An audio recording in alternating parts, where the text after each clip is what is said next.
আসসালামু আলাইকুম। টাকা পয়সা কাউকে ধার দিবেন না, বুঝছেন? টাকা পয়সা যদি কাউকে ধার দেন তাহলে আপনারা বিপদে পড়বেন। এজন্য কাউকে টাকা পয়সা ধার দিবেন না, লোক বুঝে ধার দিবেন, বুঝছেন? সবাইকে না, কিছু লোক, বেশিরভাগ লোকই হচ্ছে চিটার বাটপার। এজন্য আপনারা যদি কাউরে যদি টাকা পয়সা ধার দেন, বুঝছেন, একটু দেখে শুনে দিবেন। না হয় বিপদ আপনার টাকা দিয়ে আপনার মৃত্যু হবে, বা আপনার বিপদ হবে, বা আপনার মাইর খেতে হবে, বা ঝগড়া করতে হবে, না ক্যারেঙ্গাল করতে হবে, বুঝছেন?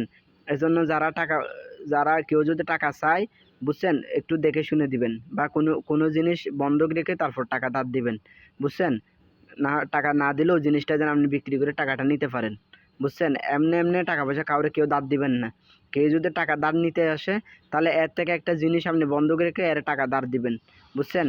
আর এমনি যদি টাকা ধার দেন, তাহলে ওই টাকা তুলতে আপনার কিয়ামত হয়ে যাবে, বুঝছেন? এজন্য ঝগড়া হবো, মারামারি হবো। এজন্য যারা টাকা পয়সা ধার দেন মানুষকে, খুব সাবধানে দিবেন।